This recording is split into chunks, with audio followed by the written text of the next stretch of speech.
السلام عليكم ورحمة الله تعالى وبركاته. متابعين الأعزاء، نتمنى إن شاء الله تكونوا بألف خير وصحة وعافية، ونرحب بالأعضاء الجدد اللي تلحقوا بينا.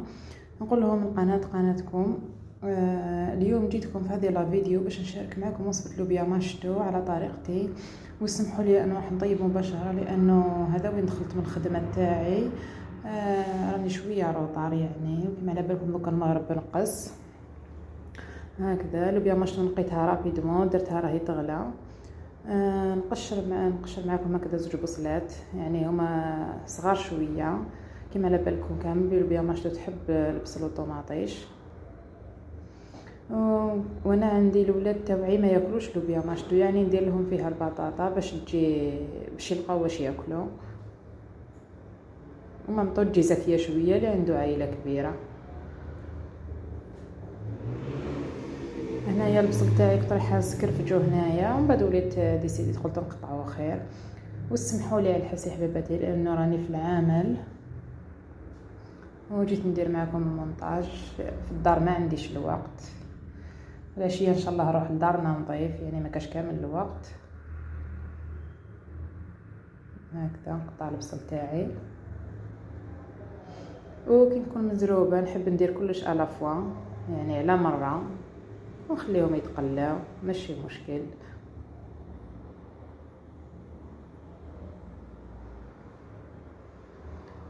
هذايا معجون الفلفل الاحمر اللي نخدموه في الدار بطريقه تقليديه. شوفوا شحال يخرج شباب، هذا هو اللي يخسر لنا المرقه الحمراء تاعنا.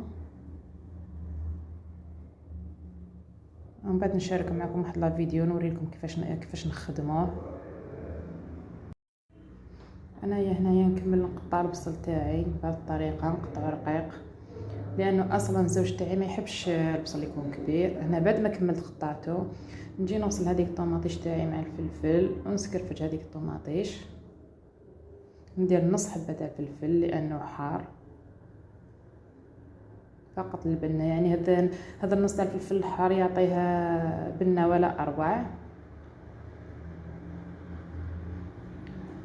اللي موالفين يطيبوا على بالي بلي يعرفوها، صافي المبتدئات فقط.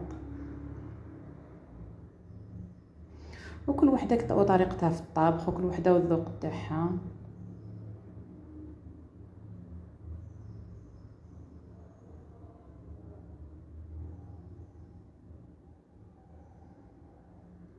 يعني هنايا بهذه الطريقه.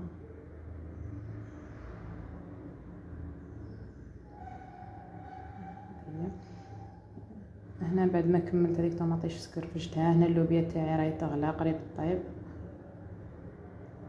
نجي نديرها مع داك البصل على خطره، يعني ندوزن على جيه، بس كما قلت لكم ما كاش الوقت.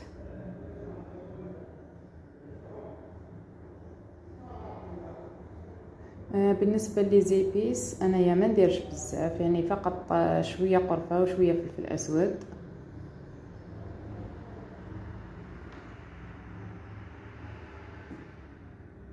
هكذا يعني رشه فقط من الفلفل الاسود، ونزيد شويه ملح والزيت بيان سور. انا كنت قريب نسيتهم، على خاطر مرت عن بالي راني نصور وانا ما كنتش نصور. كميه من الزيت لانه اللحم تاعنا ما فيهش شحم، كي يكون اللحم مشحم ما نديروش بزاف الزيت لانه هو يطلق الزيت تاعو. هنايا كميه من الملح. انا نحب الملح كل واحد كيفاه، كاين اللي يحب شوي ناقص ملح، كاين اللي يحب الملح زياده، يعني كل واحد واش يحب. هنايا درت هنا عن بالي كنت نصور، راني درت ملعقه تاع طماطم مصبره ماشي معمره مليح، ودرت ملعقه تاع معجون الفلفل الاحمر، يعني هو اللي يعطيها هذيك الحموريه ويخسر لنا المرقه. ونستعملوه كثره في الشربات والشطيطها. راني درتهم يتقلاو. هنا جيت نقشر معكم البطاطا تاعي.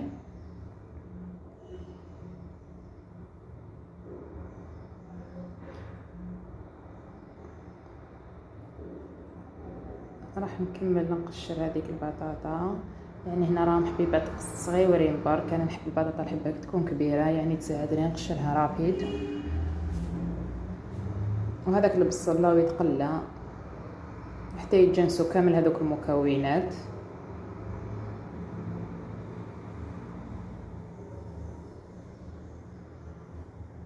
هكذا نكمل البطاطا تاعي.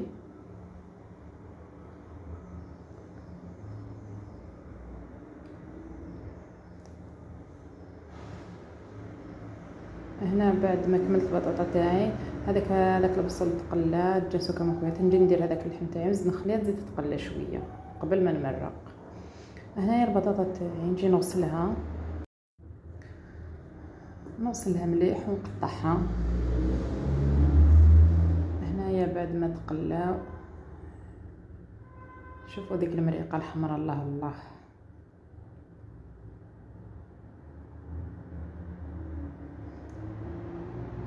نجي نمرق هنايا، نضيف كميه من الماء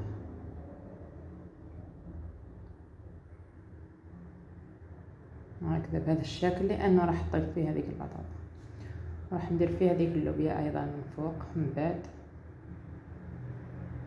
نحب التحراك لا غالب. شوفوا هنا هذه البطاطا تاعي كيفاش نقطعها، راح نقطعها بالطول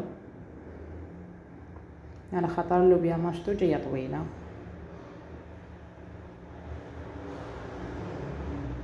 هكذا نحكم الحبه ونقسمها على 4 هاك، لانه راهم حبات صغار فقط.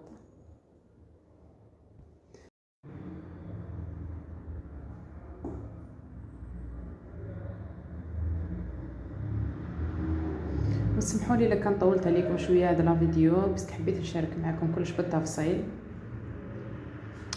يعني يا ريت لو قدرت ندير بث مباشر افضل، هكذا نقصر شويه.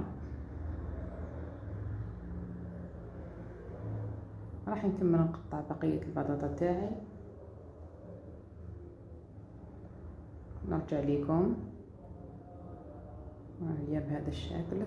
هنا نروح نديرها في المرقه بعد ما غلى، نديرها ونخليها حتى يدخلها الطياب هذيك البطاطا.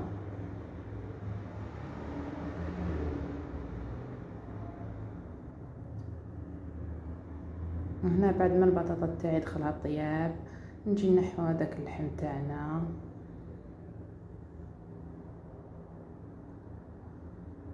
ونديروها يعني كاين بعض الاخوات كيما اللوبيا ماشطو يخلوها حتى يطيب كلش ومن بعد يحطوها من الفوق ويطفوا. انا لا انا نحب نديرها هكذا كي تكون فيها مازال شويه مرقه هكا، نحب نديرها باش تشرب مليح هذيك لاصوص هذيك المرقه تاعها، وما تزيد الطيب تكمل طيابها يعني على قانيها.